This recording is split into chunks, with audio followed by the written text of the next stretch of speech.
We spend a lot of time as a core faculty group digging into each other's courses to understand the narratives of the individual courses, and to try to weave those narratives so that the first-year experience at Michigan Ross is less of a siloed experience and more of an integrated experience.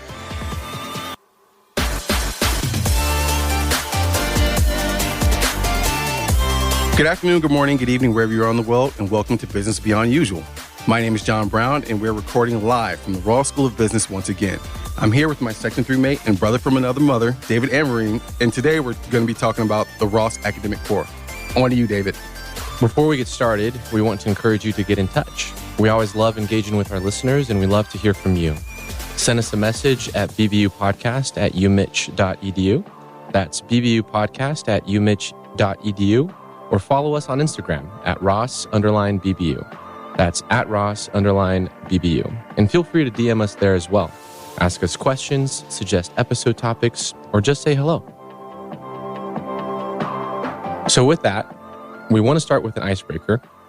We're here with two professors from our academic core classes, Samantha and Felipe.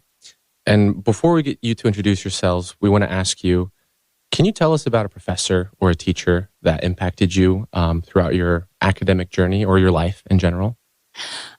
So whenever I get asked this question, I always think about my senior high school math teacher. Mm-hmm. Strongsville High School, Mr. Dillon. He was the person I think I attribute everything about my STEM career to. I think before then when I applied to college, I wrote all my college essays about being a political science major. I didn't want to do math and science. I felt like I wasn't really good at it. And then he taught that calculus course incredibly well. I was really interested in it. And I, for the first time, felt like I was good at it. And I actually determined my choice to major in mathematics after that course. And I really think about how my life would have been very different. I mean, hopefully I'd been like a cool ambassador somewhere doing something else cool. But my journey into engineering and STEM, I really attribute to him. I have a similar story. I have a high school biology professor. He was called Guillermo Pozo, and he knew about everything. Yeah, turns out that he was a university professor, but in my country, in Chile, there was a coup, and he was on the wrong side of the politics, and he had to leave the university, and he ended up in my high school, and he knew everything, and he encouraged me to follow an academic career. Very fond memories of him. Thank you for sharing. I can go next. Yeah. I think I had multiple teachers and professors that really impacted me, and I've always been really grateful for them. One that stands out, his name is David Price. This was when I lived in Lisbon, Portugal. He was my middle school history teacher, also my soccer coach or football coach for those listening outside of the United States. And he was just a great person all around, was very passionate about history. I think today I consider myself passionate about history, and I attribute that to him. But also having a relationship with him outside of the classroom, in the field, just really made him into a mentor in my life. I really looked up to him. Had a big impact on the person that I turned out to be. And for me, I would say Mrs. Ellen Lane, who was my sixth grade, my homeroom teacher. Much like Sam, I did not have an interest in math and science, but I was a really big reader and I was really big into writing, and she always nurtured that within me. We would also just have kind of like adult conversations. Even as a 11-year-old, we would have adult conversations. I would stay after school and help her out, changing out the boards that she had to set up for the next day or the calendar to set up for the next month. And we would have some pretty adult conversations, obviously within the realms of, I'm still 11 years old, but it was very cool because that was my first taste as a young man, being able to have a conversation with an adult in that way outside of talking to my parents. Yeah, that was the greatest impact on me. Shout out to teachers. Yes, huge shout out to teachers. They are so underrated and so underappreciated and underpaid. So, again, as we get started, we just want to go around and just talk about our backgrounds pre-Ross, our involvement here at Ross, and then what we're doing post-Ross, or what we do outside of the classroom. Since I'm already starting, I'll go ahead and kick it off. Again, John Brown here. If you've heard the podcast, you've heard me talk about this numerous times. My background comes from the Marine Corps. Was actually at the Pentagon before I started here. working with some phenomenal, intelligent people. But I did want to be in control of my transition because all service members have to transition. So I decided to pursue an MBA program. Came here. I've loved every minute of it.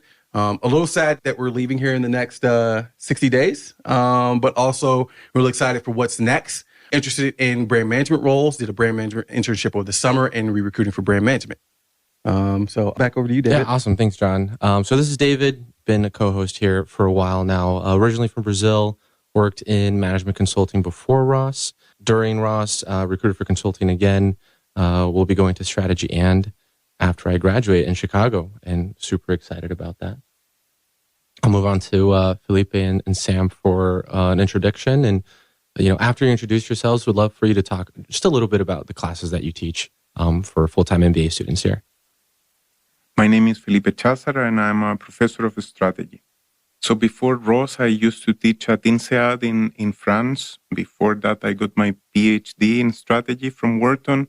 And before that, it was sort of the time of the internet bubble. And I raised venture capital, and I had an internet company.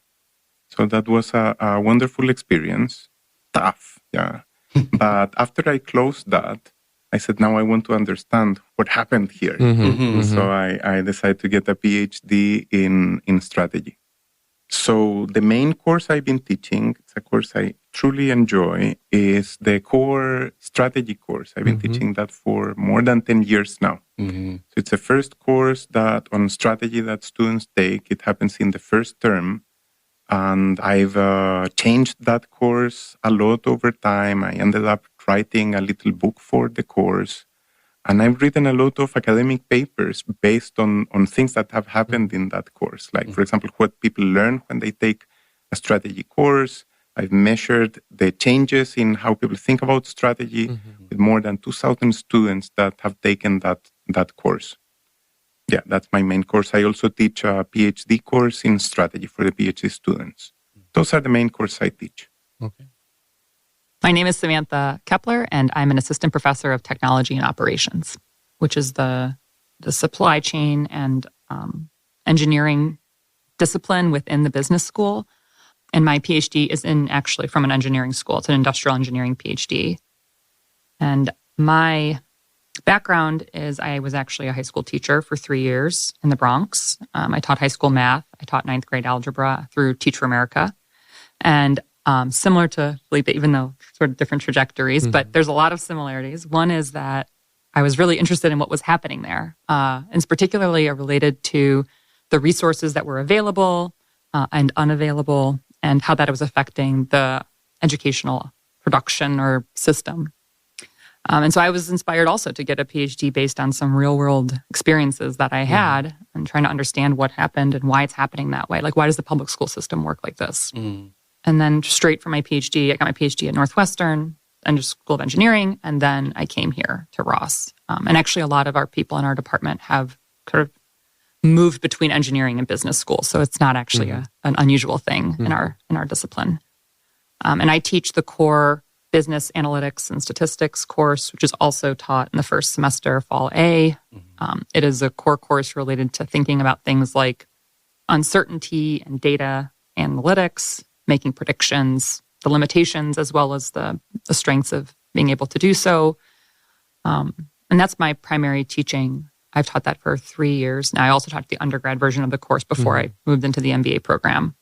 And besides that, I'm doing map advising this year, which I'm really excited about. Nice. And I've had done other PhD seminars. It's sort of been different every year. But the core MBA stats is my bread and butter. All right, so Sam, you talked about how you got your PhD from Northwestern, and Felipe, you got your PhD from Wharton. So why did you choose to become professors, and why Michigan Ross? My main reason for becoming a professor was my desire to make an impact. And I think of all the business schools, Ross is one of the places where that is very highly valued in terms of research and teaching.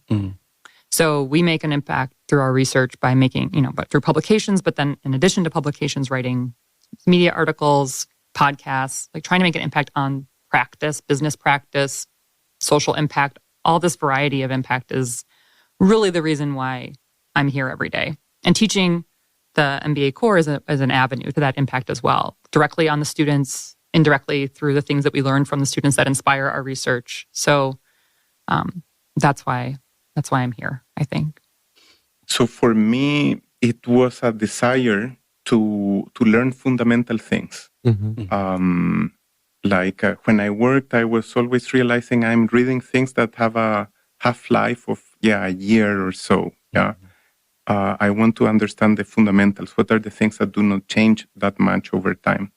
Also, it's being a professor and a researcher gives you an ability to choose what you do research about, and to pick your path. And why Ross? And I had several alternatives, but I really liked about Ross the thing that it's a very large university that has all of the things that very large universities have, like a PhD program and very good schools. And I like doing multidisciplinary research, so having very good other schools is also something excellent about Ross. Did being a Big Ten school have anything to do with it? The sports part? Yeah. Not really. Yeah. No, we get asked that a lot, especially as an Ohioan. People are like, well, how? I think the academic reasons are and like the work reasons are the primary reasons why we're making these choices. But the folks from Ohio are just like, why? They're just glad they can have a place to stay when the OSU plays Michigan. Gotcha. Thank you for answering that question about, what made you decide to become a professor, why Michigan Ross. A follow-up question that I have for you on that is, from what you said, professors will have different reasons to become professors, right? To come to Michigan. A big reason is the impact that you want to have on students.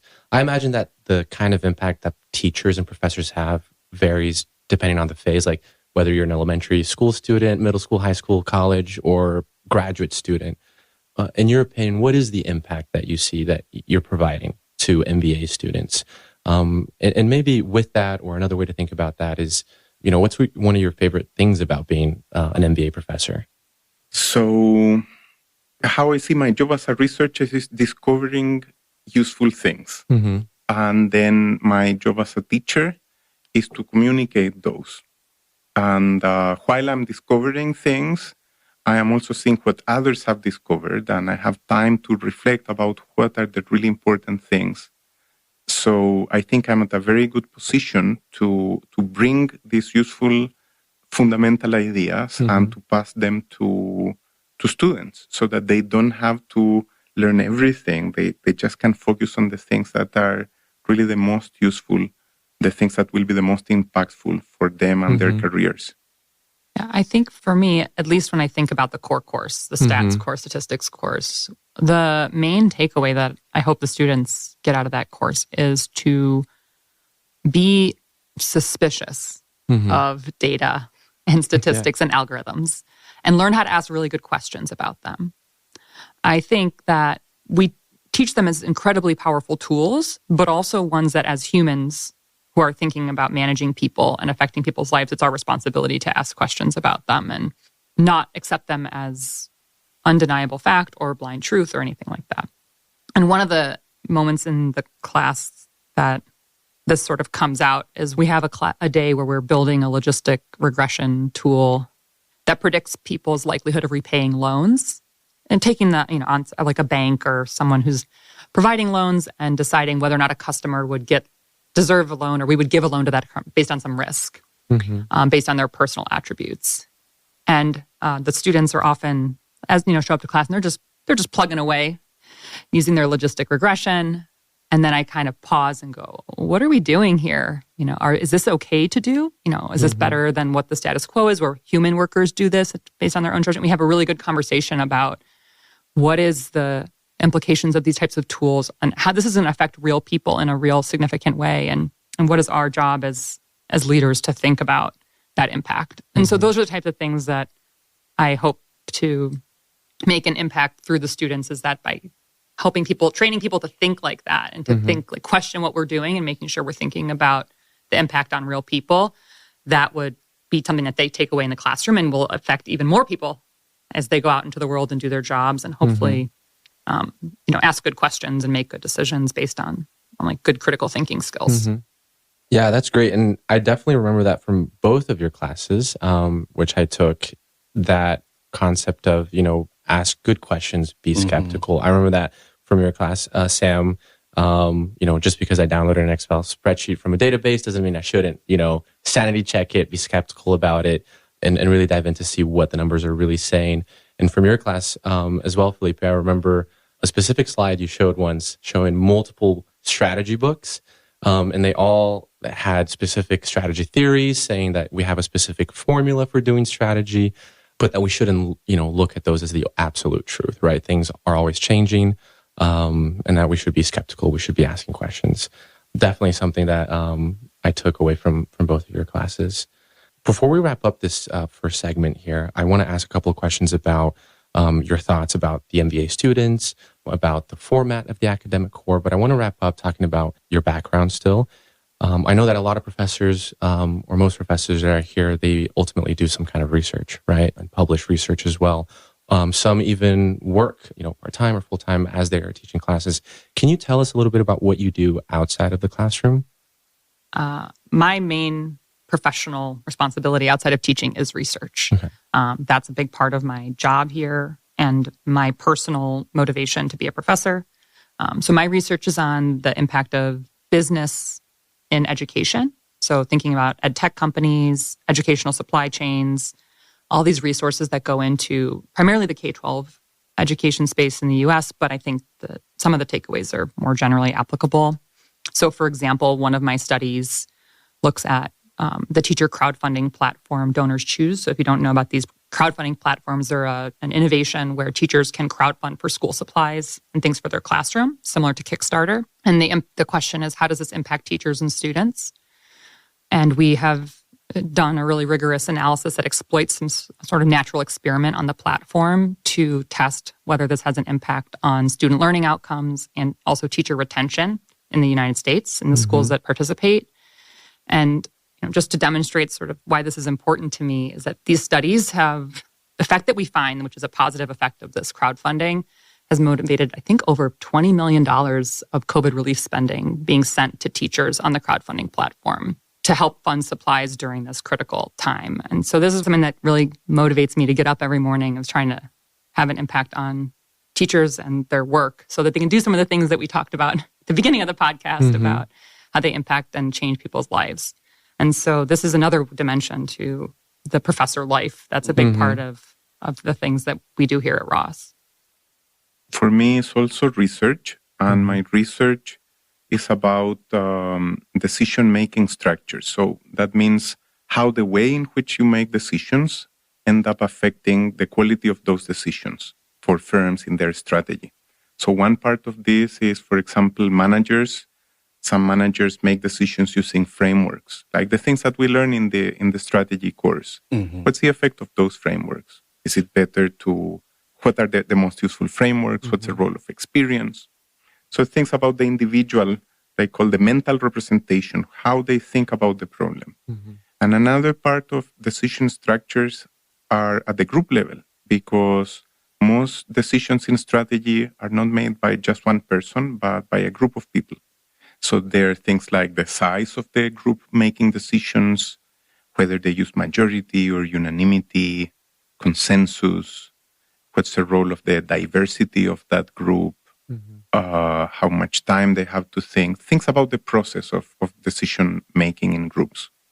And something I've been curious recently is about the role of AI. Can we use AI to make strategic decisions? And I think we will. So this new generation of AI tools like ChatGPT, I've been testing them, and you can make strategic decisions, and there are better ways of using them. So I think that will change strategy a lot, and that's a very exciting thing going on now. So far, strategy has always been about dealing with other people. Suddenly, part of those decisions will be made with the help of computers. So it's a big change in how strategy is done. I don't think computers will replace humans, at least in the foreseeable future. But I think there will be a process of augmentation, that strategic decisions will be made with the help of of AIs. So I think it's a very exciting time for strategy. Yeah, no, absolutely. It's interesting how AI just is permeating everything, even, this podcast episode right now. Yeah. And one of the things that I love about your research when it comes to decision making is like, I remember being in your class one day and we were talking about how you have a firm that's at the top of the mountain. It's like, they're top of the class. They're the one that everyone's going after. And you see you had the other firms that were at the bottom of the mountain trying to climb the mountain to get to this firm. And I remember raising my hand and saying, it's like, that's one option that you have, or you can go to a different mountain and try and achieve that goal from a different mountain. And you looked at me really funny. And you were just like, it was just really weird. And then you go 2 slides in and you show a slide where it had the firm on another mountain trying to get to the other firm. And I was just like, that's awesome. You're awesome. Yeah. So I guess my question is, it's like, I believe learning is a two-way street. So just as much as we can learn from you as professors, like you have the opportunity to learn from us. So what are some of the concepts that you either learn or reinforce by your students? So I have a very clear answer to that. So I pay a lot of attention to my students because I was a manager before getting my PhD. And I know that it's super difficult. And in fact, we ask managers to do things that we really don't know. We don't have the whole theory about how to do it. Yeah. Mm-hmm. So if we had to program a computer to do the things that managers do, we wouldn't know. So I always feel that by paying attention to students, I learn a lot. Particularly, I learn a lot about things that I can do research about. So there are several papers that I got the inspiration for the paper from the classroom. Mm-hmm. So once I had a very skeptical student that got close to me after the class, yeah. And he said, why do you use so many figures in your class? Like he probably was thinking that this is not like finance where we put numbers to everything and we have equations. And that was the first time I heard that question. But it made me think that it is true. We use a lot of figures, of diagrams in strategy. Mm-hmm. So it got me thinking. Mm-hmm. And I ended up writing a whole paper. So first I checked, is it true that we use more figures? So I had a research assistant measuring the surface of the textbooks. So I went through all of the textbooks of the MBA core courses, measuring what percentage of that surface was used by diagrams for the different topics. And strategy used twice as many diagrams as the second closest, that's operations. And it's many, many more diagrams than all of the others that are below operations. So why is that? It turns out that they play a very important cognitive role that helps very specific things about strategy. So strategy, there are many drivers of performance, for example, and then you want to be able to have them in your mind. And memorizing something that's visual is much easier than memorizing something that's verbal, because we have a much better graphical memory than verbal. Right. So it helps you to know what things to take into account. Another way in which it helps is that it creates a shared context. We said it's about decision making in groups. Well, and in strategy, you have to convince people in a group. Mm-hmm. We all need to be on the same page. Mm-hmm. So that's another way. So like that, I found a bunch of ways in which diagrams are really central to strategy. And that's a paper that will be published really soon. Awesome. Perfect. Like that, I have several others that first started like that. Yeah. They're just the top of mind. Yeah. Right. Yeah. The way I think about our stats core is we're primarily teaching a toolkit. Mm-hmm. But the problems are coming from the MBA students. So we do a lot of trying to understand what are the problems that people have faced in the variety of industries and sectors. We have people, one of the things I love about the MBA program is you have students with backgrounds in like theater and political science, anthropology majors, finance majors, engineers, military background, everybody in the same room. And yet, especially when you're thinking about the data toolkit or the analytics toolkit, when I ask a question like, there's a transition in the course where we move from purely quantitative data to thinking about textual data or qualitative data that's non-numerical, and just opening up the class about what are the problems, what types of, have you seen this type of data in practice, and hearing from everybody about the examples of that and the challenges with analyzing it. I think that's where not only am I learning from the students in terms of what are the problems that are most recent, because they're constantly changing, but also the students are learning from each other much more than I can't teach you about all the problems. You know the problems better than I do. I'm here helping with the toolkit that you can then apply to the variety of problems. So that's one way I think I would think about the teaching and learning dynamic, because you're absolutely right that in the MBA classroom, it's not really a teacher-student dynamic like it is in other classrooms. I think it's a lot of student to student and a lot of student to faculty as well. I think that's a great segue into our next question, and I think final question for this segment. We've talked so much about your backgrounds, the classes that you teach, your thoughts on your students. So this last question has two parts. The first is, why do we have an academic core? What are your thoughts about having an academic core here at Ross?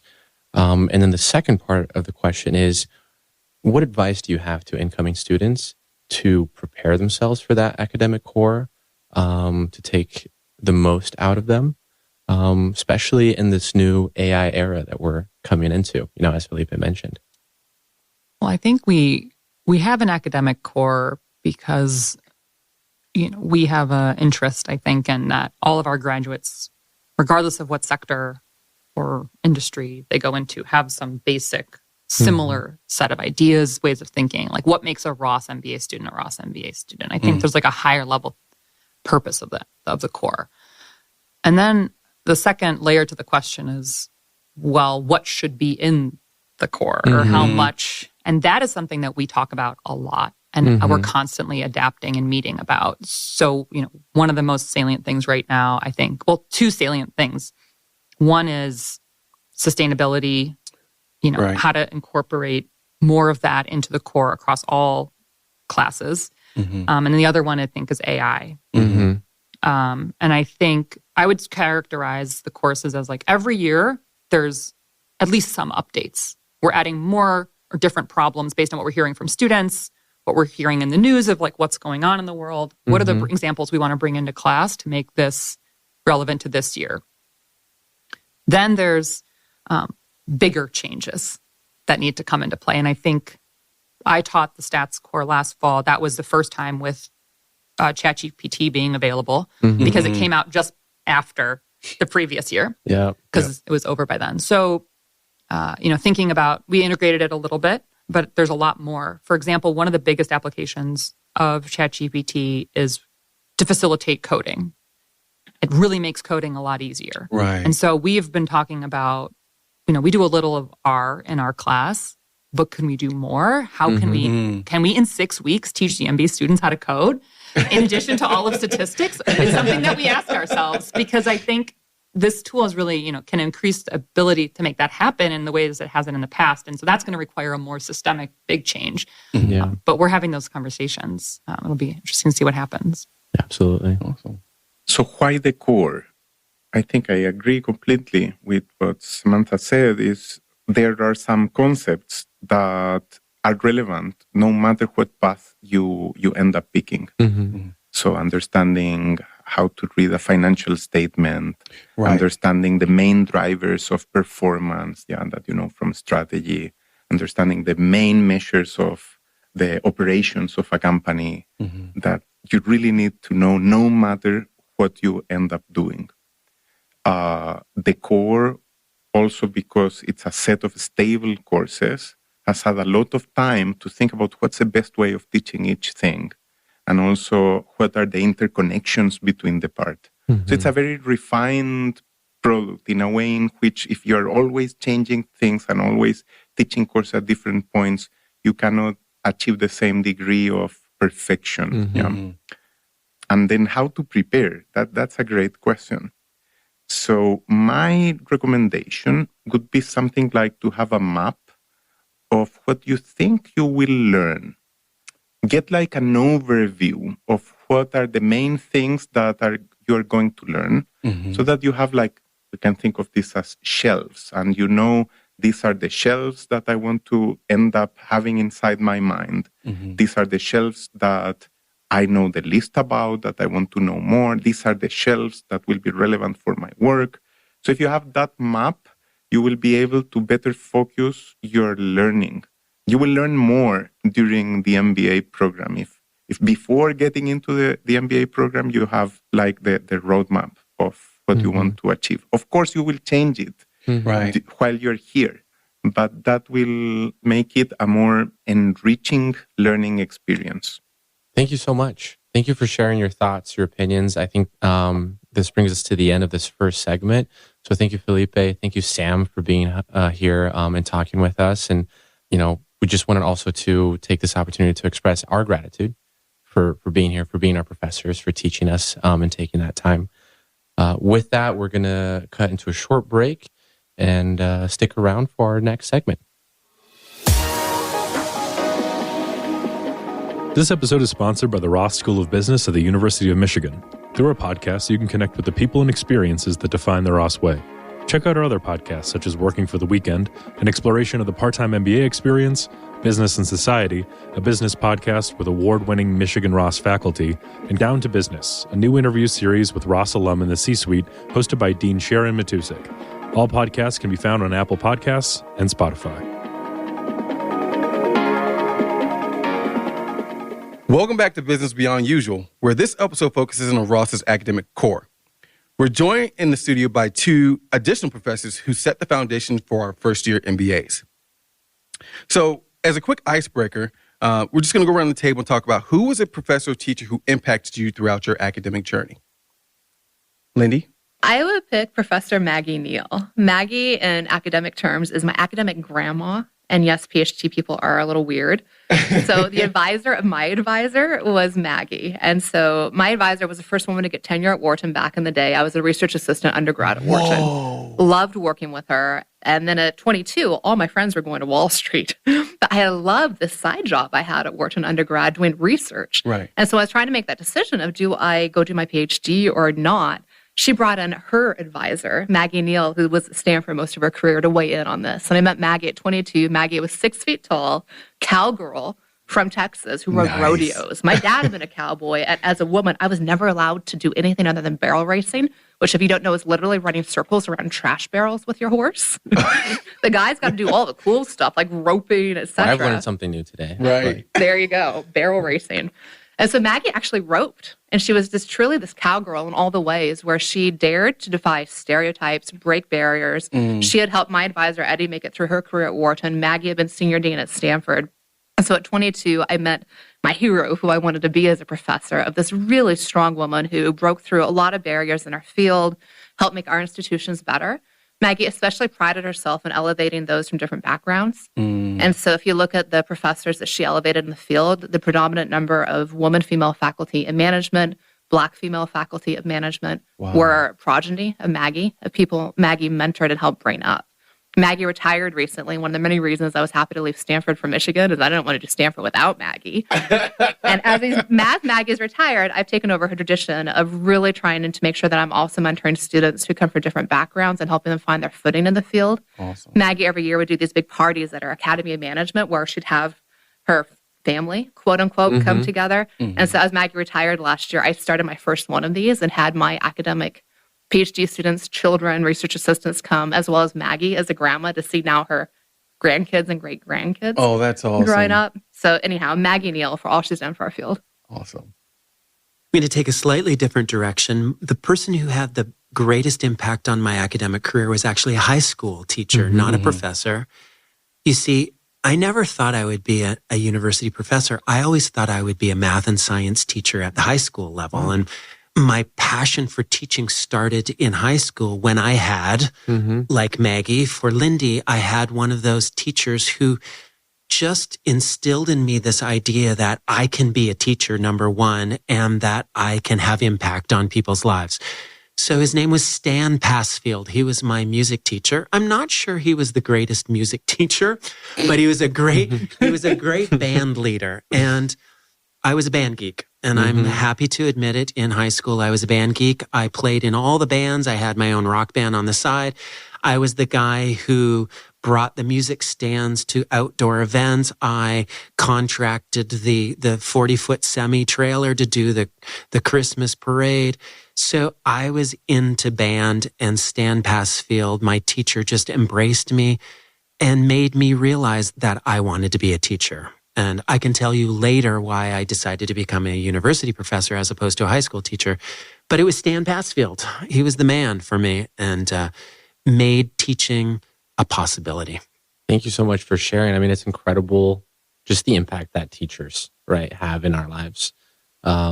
With that, I think this is a great opportunity. Would love for you to introduce yourselves now. Tell us your names, what classes you teach, a little bit about your journey, to Michigan Ross, to becoming a professor. Well, hello, everybody. My name is John Branch. I'm a professor in the business administration group, although the majority of my teaching is actually in the marketing group. I switched over to business administration about 5 years ago when I switched my particular track here at the university. For the last couple of years, I have been teaching the core, the Intro to Marketing course for the MBAs, but I also do core marketing for the weekend MBAs and the Masters of Management students. So my bread and butter is Intro to Marketing, and it is my favorite thing to teach. That said, I also do a strategic marketing planning, which you could say is the second course in the marketing sequence. I do that for the weekend MBA students. And from time to time, I teach undergraduate students, particularly in the area of international business. I created a new course about 4 years ago called Cross-Cultural Business, which, as intimated by the title, is all about how culture impacts international business. And the really cool thing about that course, if you'll allow me, is that there are 3 other professors at 3 other universities in 3 other countries of the world teaching the course simultaneously. Wow. We're running what is called in the literature these days, we're running a virtual exchange program. Wow. So instead of students jumping on a plane, we are doing it using technology. So we're jumping on Zoom. We're jumping on Zoom. We're jumping on Zoom, exactly. Awesome. So we have 40 students at each of 4 universities around the world doing this course simultaneously. It's super fun to run. Wow. Yeah. Thank you very much. So hi, Lindy Greer, Professor of Management at Ross, also Faculty Director of the Sanger Leadership Center. At Ross, similar to John, I teach the core across a variety of degree programs. So for me, the core in management, so the journey of the full spectrum of how do you lead yourself, lead teams, and lead organizations effectively. I also teach an elective on DEI in our online MBA, which full-time MBA students can take as a co-curricular leading inclusive teams from Sanger. That wraps around MAP right now. So I hope everybody's interested in that one. That course also runs on Coursera, which is free to Michigan students as well, if you wanted to do it that way for more of a credit or a badge. That one's had over 30,000 people take it, which has been incredible. That class is really a labor of love that I created together with 5 former MBA students. It was their summer job one summer. And where all of us just really went in depth over how can we present material that can be a little dicey in a way that keeps everybody from different backgrounds together in the room having these really crucial conversations about how to create more equitable, inclusive organizations. I also teach the leadership practicum, leadership coaching practicum for the MBA 2s who coach the MBA 1s during MAP. I co-teach that with Jeff Domagala from the Sanger Center, and that's also just such a joy to get to do together. Our coaches are launching this week with our MAP teams, so hopefully each year our coaches are getting better and better. I know it's a great group this year. As part of that, we also are working actively with Sanger to support the team-based learning around MAP. And so outside of my actual curricular classes, I spent a lot of time thinking through education design for the opt-in leadership opportunities at Ross, be it the Crisis Challenge for Sanger, programming and orientation, and what we're really putting a lot of effort in right now is to improve the programming around MAP for students to get better at working in teams. Perfect. And tell us a little bit about what led you to become a professor and what brought you to Michigan Ross. So for me, I'd always wanted to do something good in the world. As a very naive 18-year-old, it's like human rights law is the way. And so somehow thought that Wharton undergrad was a good meal ticket to get into law school. No one else at Wharton was preparing for law school. They all wanted to go to finance to make money. And as I was there, I started doing research with a professor there, and she did research on diversity and conflict in teams. And I can remember growing up about how when my parents would come home from work, what often would color our family dynamic would be conflicts they'd had with a coworker, or differences in understanding. And for me, probably the best part of my high school journey was being on a super diverse soccer team in Roswell, New Mexico, where everybody had very different backgrounds, spoke different languages, literally. And yet we really got each other through high school in a town where our high school had a 60% dropout rate. Wow. The diversity of that team was really its strength. And so when I got to Wharton, I understood people could actually research these topics and impact everyone. It made me realize that management research is a way to do good in the world for everyone. Human rights law is so important, but the number of people impacted by what I would do is a certain segment. But if you think about how do we help people have crucial conversations, that's literally a skill everyone in the world would be better off knowing. And so being able to devote my life to business for good was very important to me. So I was a baby leaving Wharton at 22, going into a PhD program in the Netherlands. My advisor at the time, who I'd worked with at Wharton, had enough of Wharton at that point, decided to go be a professor in social psychology in the Netherlands. Wow. So not only was I the only Wharton undergrad not to go to Wall Street, I was also the only one to go do a PhD in social psychology in the Netherlands. People thought I had lost my mind. And it was the best experience. Science in the Netherlands was so pure. It just people, after work, you go sit in a canal with a beer and talk about like the meaning of life, and how science could really better that. And I love my time there. I was there for 9 years. I became a professor of psychology thereafter, missed the connection to the business world. And so eventually got headhunted by Stanford at the GSB to go out there to be a professor for them in their management department. Worked there for a while, 6 years. And again, was still looking for that perfect value fit. For me, Stanford sometimes could be a little bit more about ego and brand. And Michigan in the field has always been known as collaboration. Where we want to do good in the world. Doesn't matter if your name is on it or not, but you want to do good. For my area of research as well, management is the best department in the world at Michigan, much better than Stanford or Harvard for the quality of research. Something I'm not sure our students always know, but like our faculty is held up across all 3,000 universities in America and the 30,000 members of Academy Management worldwide as the best place for research on management. Wow. So 5 years ago, I was super thrilled to move from Stanford here to run the Leadership Center, Sainer, but also to be part of this amazing community of the best scholars who do the best research, but do it to truly do good in the world. And so I really feel like I found my value fit here at Ross. John, do you want to share as well? I would be happy to. Thank you. So I told you about Stan Passfield, my high school teacher, who influenced me. I knew in high school that I wanted to be a teacher, but the arrogant John Branch back then, probably still, I'm arrogant today probably, but the arrogant John Branch back in high school pushed that idea down because I thought teachers were the C students, and I certainly wasn't a C student. So I pushed aside the idea that I would become a teacher, even though I knew in my heart that I wanted to be a teacher. So I entered university in engineering because what do you go into if you're good at math and science in high school? Engineering. And my father said, "Hey, rookie, you ought to be an engineer." Okay, right? Follow your parents' advice. So I went into engineering and I hated it. I hated my first year and I convinced myself that second year would be better, and I hated it a little bit less, but still hated it. And I went into third year, et cetera, et cetera. If I'm honest with myself, looking back on my 4 years of engineering, my funnest times of my 4 years of engineering were study periods when I would be with my buddies studying for an exam and I would be teaching them because I thought I knew the material better than them. But even then, I still would not really look into my heart and say, I need to be a teacher. So I went off and did an MBA because I, listening to Lindy, wanted to go off and make lots of money on Wall Street or somewhere else.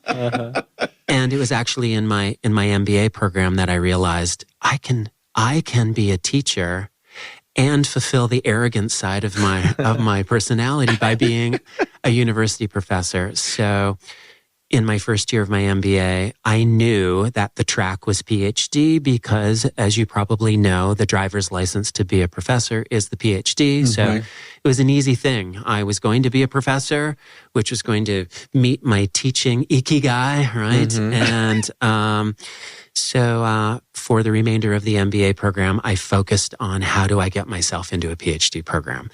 Now, why Ross? The second part of the question.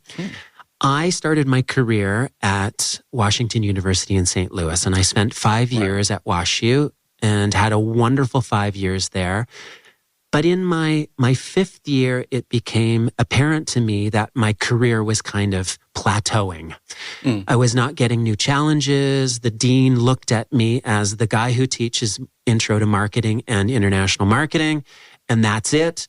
And I needed a new challenge, so I went on the market. And I had a few offers, but Michigan was the best offer, not only in terms of location and money and whatnot, but like Lindy said, it felt right. The cultural fit, the Midwestern values, which are not unlike Canadian values. I'm from Canada, by the way. The weather, although we need more snow and less gray and ice. Yes, we need more snow. No. John Brown, we need more snow. So it just felt right. And I'm now in my 19th year. Whew. Wow. Yeah, that's a career. 19 years here at Michigan Ross. And I suspect that I'll retire from this place because it just feels like home. So one of the key takeaways from listening to both of you is going to market and how branding applies not only to a business, but to yourself, and just the experiences that you have, whether it's teaching or developing yourself and developing your children and your grandchildren, your great-grandchildren, in the case of Maggie, is very important, which leads into my question. So throughout my experience, and I think, David, you would agree as well, there have been some connecting tissues between the core classes. Is that intentional? Is that was just like a fortunate happenstance? Some of it is happenstance, for sure, but a lot of it is intentional. We spend a lot of time as a core faculty group digging into each other's courses to understand the narratives of the individual courses, and to try to weave those narratives so that the first year experience at Michigan Ross is less of a siloed experience and more of an integrated experience. Mm-hmm. To give you an example, a couple of years ago when I taught the core, this was actually pre-Lindy, we sat down as a core faculty group and we decided on using a single case study across all core courses. So by the end of the first year, you had studied that company from multiple perspectives. So you understood, and I can't remember the company, it was a tech company at the time, but you understood what were the M&O challenges, what were the marketing challenges, how to read the financials from the company. So everything was integrated in that one single company. Mm-hmm. Eric Schwartz and I taught the core this year, and we shall teach the course together again next year. And we are working with our M&O colleagues to try to have the same guest speakers. So this year, Eric and I brought in 3 guest speakers, and then we had group assignments corresponding to those guest speakers. So we're now in discussion with our M&O colleagues to have guest speakers not in the class time, but in that 1 hour break between 1 o'clock and 2 o'clock when MBA students don't have core courses. And then the assignments could be integrated across the core courses for that half semester. So it is intentional. And from time to time, happenstance, good things occur. Absolutely. Yeah. Lindy, what do you think? Yeah, the same, especially for the classes that are the most closely related. It could be marketing for M&O, but also strategy. You know, like when I first started teaching the core, like I set in on some of the strategy classes. You go through all of their slides. Like you do want, as an instructor, to make sure that you're building on and leveraging what was done before. Right. Plus, when you're leading a business, these things are intertwined. You know, it's impossible to not talk about marketing if you're talking about management and vice versa.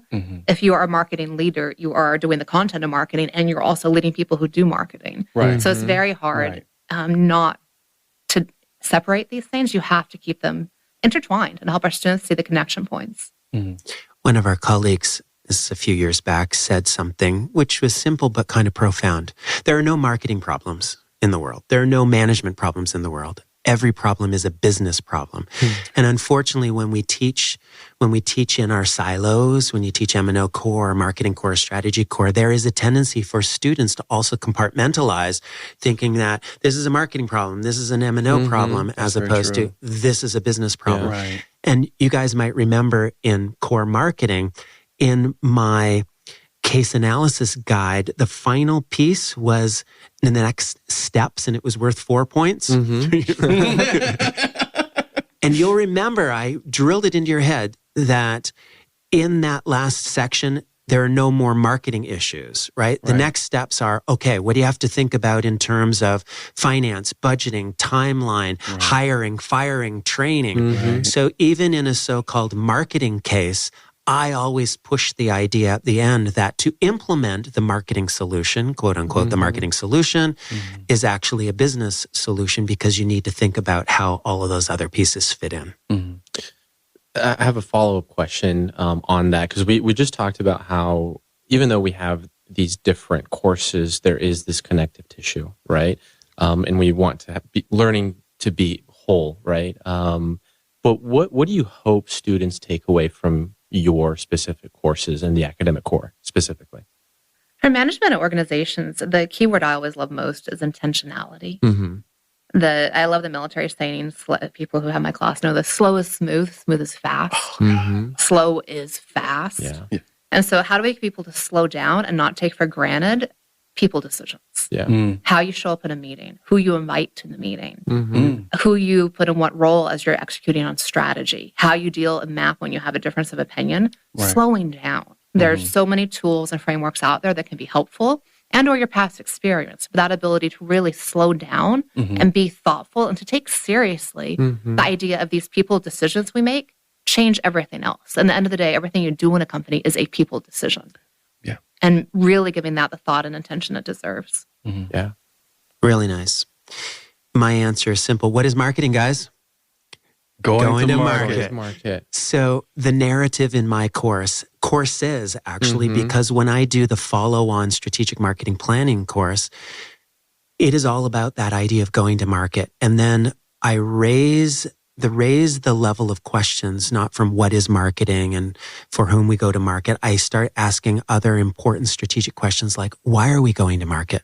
Right. What is the rationale for going to market? So whereas Lindy is suggesting, and I agree wholeheartedly, that all business is really about people. From a marketing perspective, yeah, it's about people, but if it's a commercial enterprise, it's about money, and how do we earn the money? By going to market and exchanging that product in the market. And you'll remember this from Cora. This is what I really try to drill, that marketing is not advertising. Marketing is not company swag. It's not the trade fair booth. Right. Those are outdated ideas, although they're still very prevalent out there in the real world. Marketing is a strategic activity. It is a commercial activity of going to market where the exchange occurs. Ta-da! Marketing is also the only profit center. Marketing is the only profit center. Well done. I think you got an excellent in the here. course, didn't you? No, but hey. So another question that I have, now thinking about incoming students to Ross, right? So last year, something fundamental happened. ChatGPT, AI, right? Completely changed the educational landscape. And we're still at the cusp of it, trying to understand, how this is truly going to change everything that we do. Would love to hear your thoughts on how do you think this is going to change, your courses, education? How can incoming students use these tools to enhance their learning? So what's interesting is February of last year, we had an emergency faculty meeting because the sky was falling, right? We were very concerned as a faculty group that this thing, ChatGPT, was going to throw the entire higher education world into havoc. And we had an amazing discussion. People were going around and around and around. And then one of our colleagues, and I won't mention her name, said something very profound, said, we had exactly the same sky is falling reaction about 25 years ago when PCs started to be prevalent. And I remember as a kid, when calculators were first introduced, and it wasn't the Texas Instruments, $4,000 calculator, they became prevalent. Everybody could afford one for $25. Right. We have these technologies which arrive all the time, and we have this human knee-jerk reaction that the sky is falling. And it turns out that the sky is not falling, but yes, ChatGPT and other generative AI technologies are completely changing the way we learn and the way we do business and so on. We, as a faculty group, as a university, we need to embrace these technologies. We need to embrace them ethically, responsibly, and so on. Right. So my advice for incoming students is to think very carefully about the academic ethics of it. Eric Schwartz and I, we created a huge document at the beginning of CORE last year, which had all sorts of resources on how to use ChatGPT responsibly, just as you would expect students to do proper citations. We expect students to do proper citations of AI. So it's those kinds of issues around appropriate use, ethical use, responsible use in an academic setting and in a professional setting, which I think are on my mind, at least. Eric and I did try to demonstrate to our first year MBA students last year, that we were thinking about it. We created one of our assignments whereby it was a case, a Harvard-style case, and we had students answer the question, but we had them answer it in response to an employee who had submitted a recommendation to the boss, but it was clear that the submission was actually ChatGPT generated. So 7 instances of the word multifaceted and things like that. So it was obvious that the underling, the employee had submitted the strategic recommendation to the boss, and the student is, in this case, the boss. And the student had to answer the question, but pretending to be the boss, knowing that it was ChatGPT generated. So it was adding an element of AI in there, so that students understood that we know that students are using it and companies are using it, but how to do it professionally and ethically. Yeah. Some thoughts. Thank you. Yeah, in the management core, we talk a lot about decision making, for example, and do an explicit case, right, in the algorithm versus gut case, over how do we use AI in an informed manner. What are the pluses and minuses AI can bring to the table when doing decision making versus a human being? With a short answer, everybody remembers is we need both. That a blind reliance on AI can lead to suboptimal decisions, but it also can perhaps help us do better than just our own mind on our own. And so understanding the pluses and minuses of that is a big deal. I think the application to management practice as you leave is even more interesting over where and how can we use AI to fuel decision-making, fuel work as a manager.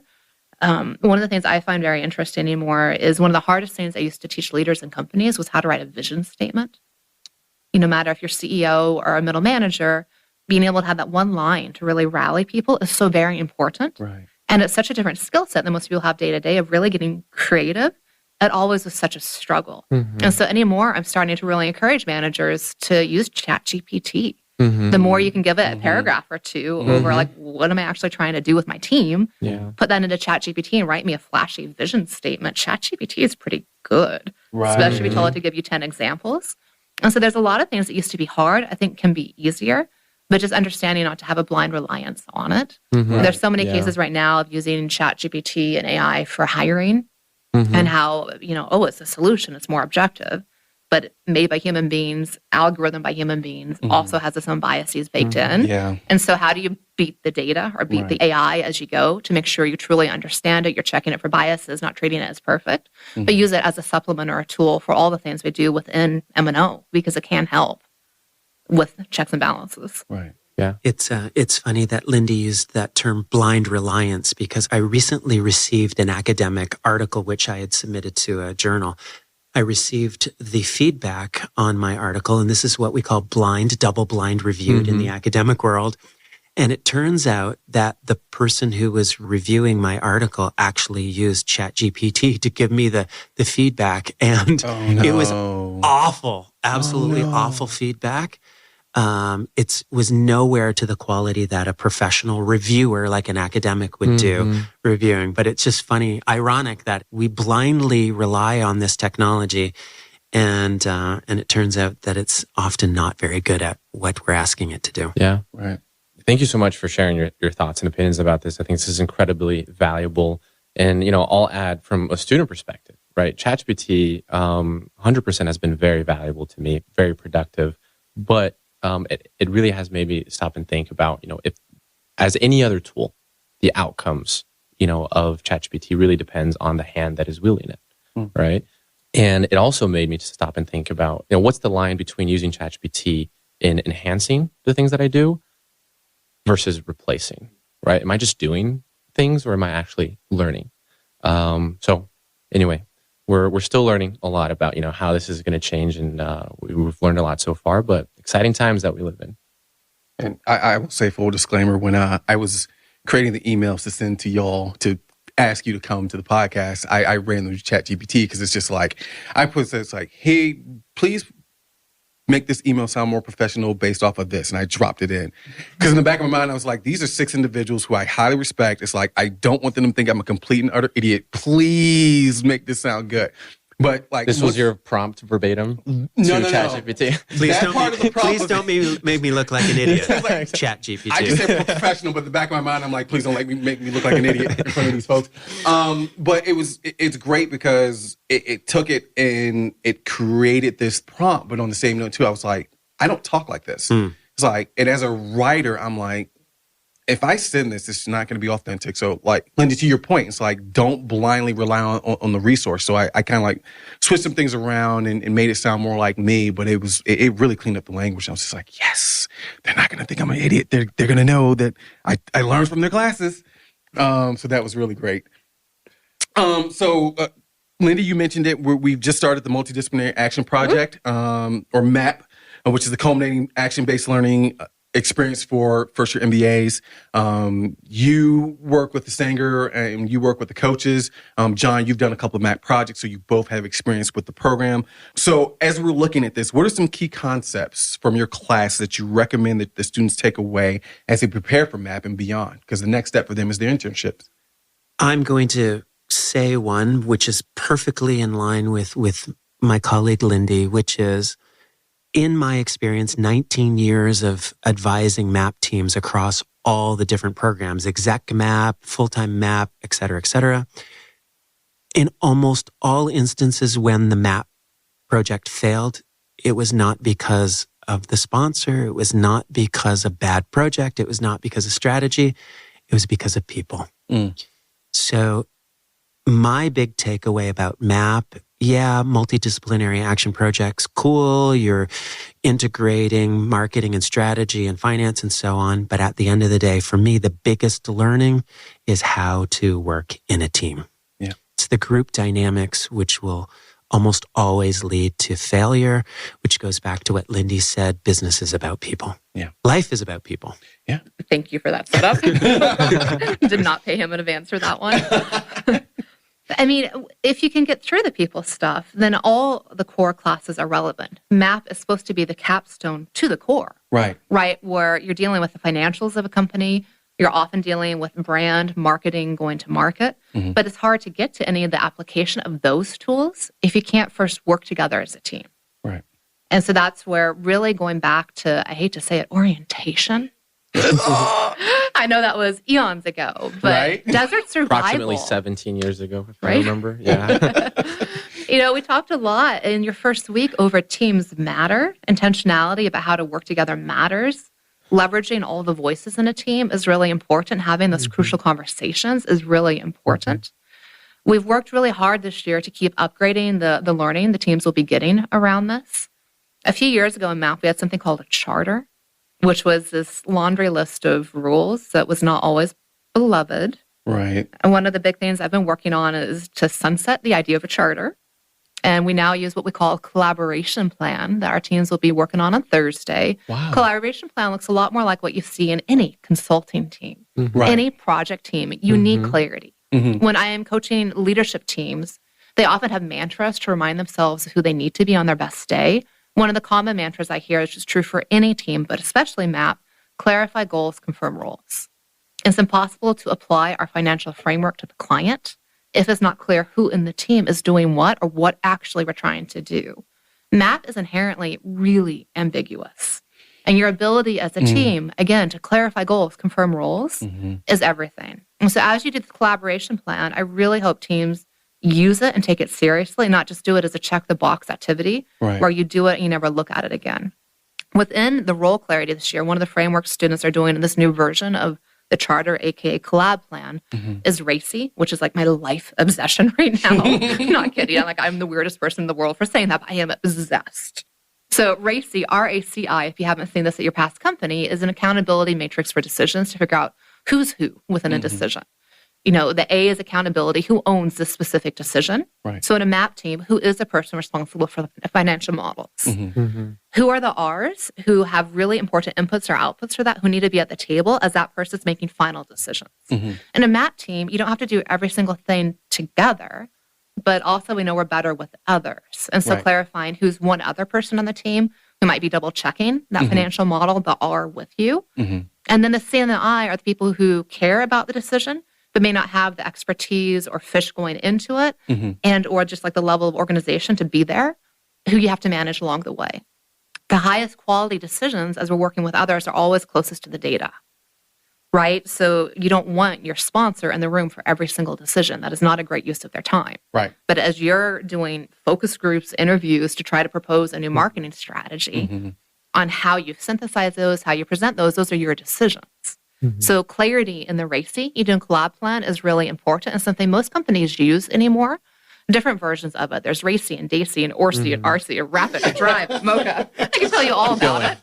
But it's like just a very essential principle. The M&O folks need some good marketers there to brand this stuff I know, better. all these are awful. I hate all of them. But the essential truth of we can't work with others unless it's clear who's doing what. Yep. I talk a lot about HIPPO leadership in the core and in orientation. HIPPO leadership, highest paid person in the organization, or a hippopotamus, second most deadly animal in the world. Whoever is leading is the hippo, when to be out of water on the front, underwater in the back. But if you have multiple hippos at the same time, it's problematic.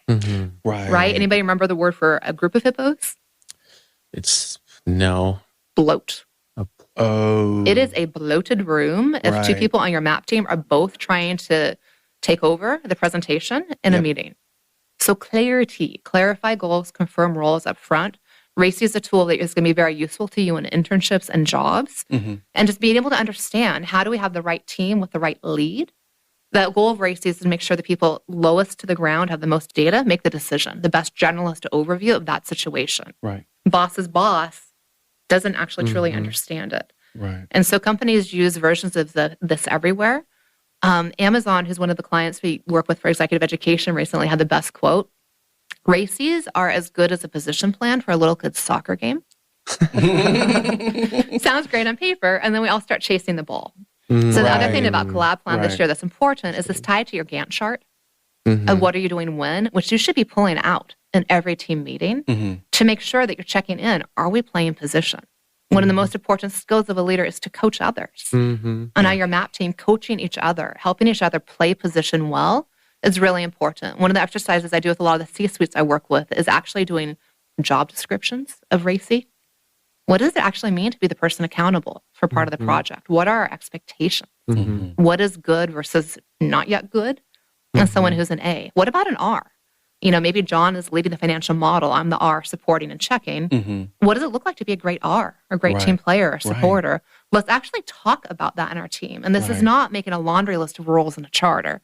This is just an informal discussion at some point to say, hey, we're going to be using this tool to clarify goals, confirm roles. Do we know what great versus not yet great is? To allow us to play position and coach each other to play position as we go. The highest performing companies right now use this, leverage this, and play position.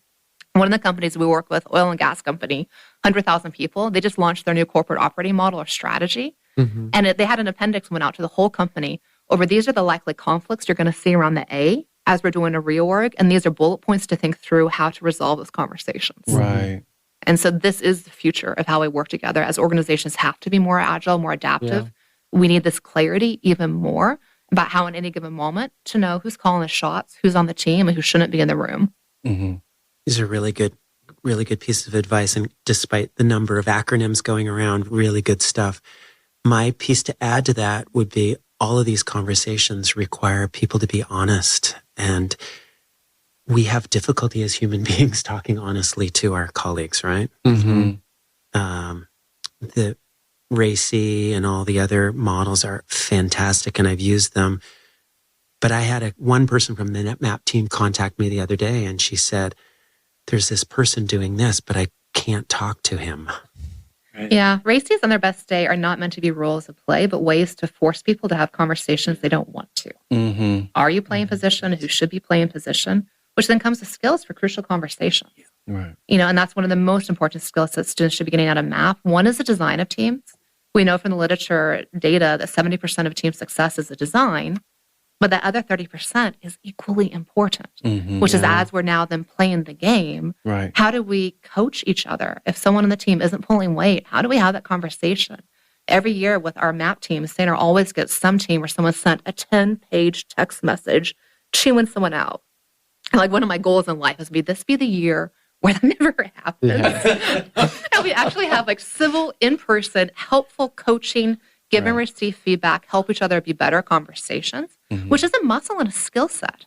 You learn about this in orientation, you learn about it in the core, you're going to have modules and conflict of feedback within MAP. But building that muscle is even more important as you hit your internship and your next job. These skills are so critical in the modern environment. Yeah, and on the next episode, will ChatGPT help humans be more honest with each other? Stay tuned and we'll find out. Well, thank you. I feel like I just got a crash course in a lot of different things. So thank you so much for your comments. Very welcome. It's amazing because it requires vulnerability to be accountable, but it also requires vulnerability to be empowering. And there's so many times where you can make such a huge difference on the team by empowering and coaching those, like Lindy, like you said, that are at the point of friction, that are at the ground level. Like empower them to make the decisions at their level.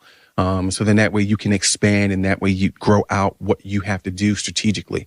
So that is very, very critical. And so thank you for your inputs on that. That was amazing.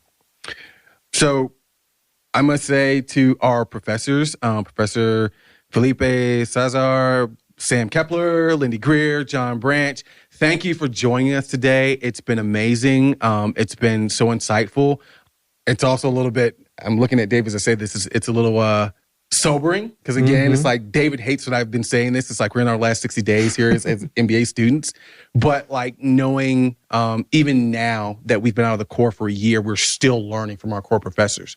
That is just amazing. And being able to tap into those resources, whether we're in the last 60 days or we're 60 days post or 60 months post, that is something that is just amazing as well. So thank you to each and every one of you for joining us here today. And I'll just add, also wanted to express her gratitude on behalf of BBU, but I'm sure all MBA students for just being our teachers and for taking the time to, be part of our journey. I mean, you have become part of our stories, and I'm sure we'll take everything we've learned, for the rest of our lives. Thank you. You're speaking as if there's some finality here, that graduation means you'll never come back and graduation means you'll never contact. We're here for you, right? I chose to be an academic. Lindy chose to be an academic. Similar reasons, slightly different trajectories, but we're here and we're not going anywhere. As I said, I'm probably going to retire from this place. So contact us anytime. We'd love to hear from you. Yeah, we'd love to hear how the core is being used or not. Cool frameworks you're learning in organizations. And also keep in mind, like we work with so many MBA students over the years, we have great networks. And so as you're looking for job transitions, stuff like that, don't hesitate to reach out. We're always happy to connect. Thank you. Thank you so much. Business Beyond Usual is brought to you by the Ross School of Business at the University of Michigan. Today's episode was produced by John Brown and David Amarine. Executive producers of BBU are JT Godfrey, David Amarine, John Brown, and Arpit Sharma. Special thanks to Jonah Brockman, who did our editing today. Thank you so much for listening. Until next time, go blue, and this is Business Beyond Usual.